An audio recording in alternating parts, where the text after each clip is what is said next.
নবদ্বীপ আসার জন্য দুটো ব্যবস্থা আছে। একটা শিয়ালদা স্টেশন থেকে আপনি টিকিট করে আসতে পারেন, হাওড়া থেকেও আসতে পারেন। আমরা 5:36 ট্রেন ধরে এসেছি, 2 ঘন্টা লেগেছে। এখন বাজে 8:36। তো আমরা এসে পৌঁছেছি। এখন নবদ্বীপ ধাম আমরা যাচ্ছি। গৌরাঙ্গের জন্মস্থান চলে এসেছি। এই যে এটা হচ্ছে গেট, আর আমি গেটের সামনে দাঁড়িয়ে আছি। তো আপনারা আমার সাথে থাকুন, আমি একটা একটা করে সব দেখাবো। এই যে গেটটা, গৌরাঙ্গ মন্দিরের গেট। আর আমার গলা খারাপ হয়ে গেছে, কালকে ট্রেনের এসিতে মানে খুবই ঠান্ডা লেগেছে, তাই আমার কথা বলতে একটু হচ্ছে। ঠিক আছে, তো উনি তিলক কাটি দিচ্ছেন। আমার মৌলি এসেছে আমার সঙ্গে, তিলক করে দিয়েছে, আর আমি এখন তিলক করবো। জয় শ্রীকৃষ্ণ।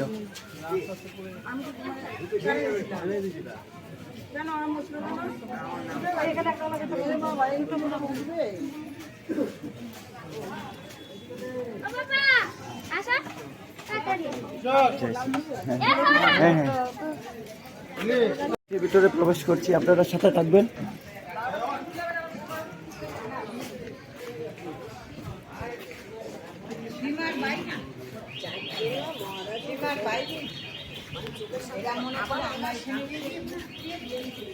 তবে সচিমাতা দেবীর মন্দিরটা দর্শন করে নেই। এই যে সতীমাতা, তো সতীমাতা মন্দির এখানে, আর পাশেই সেই নিম বৃক্ষ, যে নিম বৃক্ষ আশ্রম প্রাঙ্গণে মূল। এই নিম গাছের তলায় গৌরাঙ্গ মহাপ্রভুর জন্ম হয়, নিমাই। এবং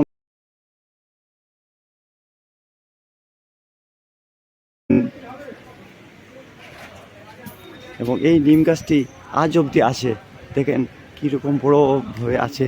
আমি আপনাকে ঘুরিয়ে সব দিক দিয়ে দেখিয়েছি, দেখাচ্ছি।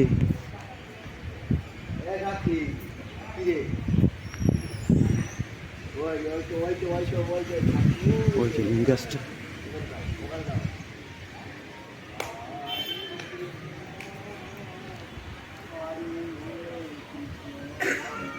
হরে কৃষ্ণ কৃষ্ণ কৃষ্ণ হরে হরে, হরে রাম হরে রাম।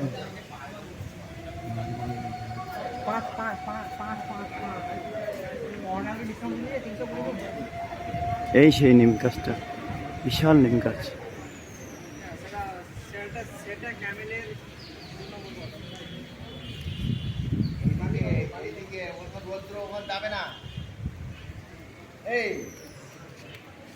এই তো এই যে ওই তো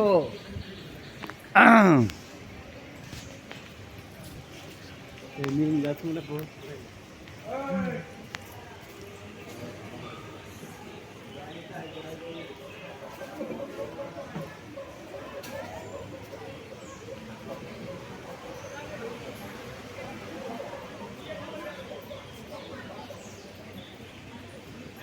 বৈষ্ণব চরণে ছিল।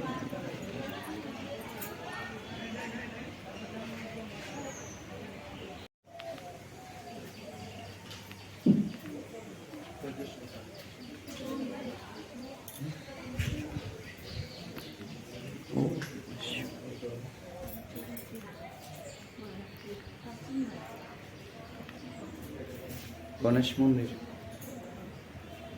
আর একটা মন্দির রাধা শ্রীকৃষ্ণের।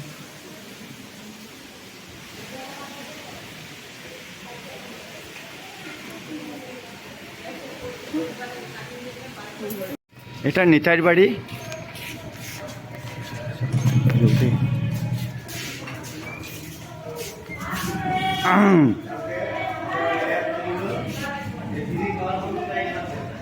আমি ওটাই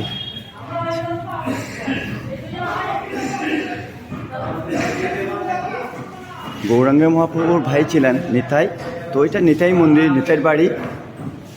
এই যে এখানে নিতাই থাকতেন, আজকে থেকে বহু বছর আগের কথা। এটাই নিতাইয়ের নিজস্ব বাড়ি।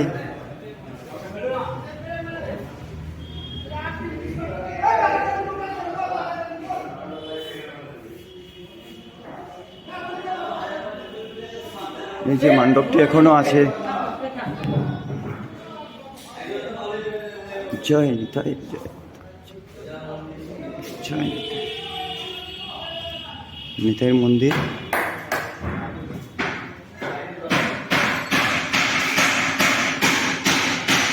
এখন আপনাদের দর্শন করাতে নিয়ে যাচ্ছি মহাপ্রভুর আদেশে নির্মিত মঠ।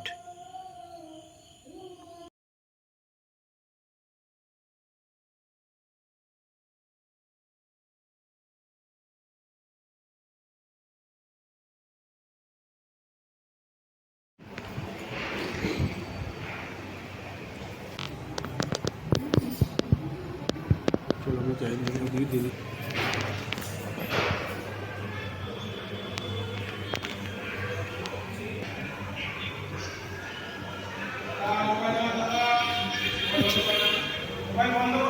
আমরা যাচ্ছি এখন শ্রীবাসের বাড়ি। তো নবদ্বীপ তো এসেছে, এখানে এসে সব মন্দির দর্শন করছি, নিমার বাড়ি গিয়েছি। এখন নেক্সট আমরা যাচ্ছি, এই যে দেখা যাচ্ছে নিবাস।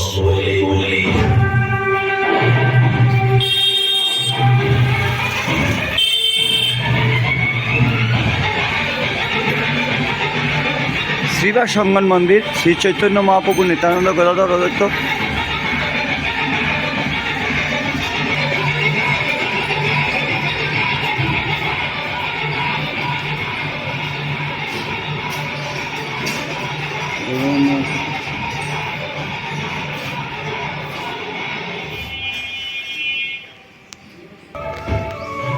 তো বন্ধুরা, এখানে যে গাছটা রয়েছে এটা বাপু নিজ হাতে রোপণ করেছিলেন। আজ অবধি এই গাছটি আছে, দেখেন 550 বছর 550 বছর পুরনো এই গাছটি। চৈতন্য মহাপ্রভু নিজের হাতে লাগিয়েছিল। হ্যাঁ,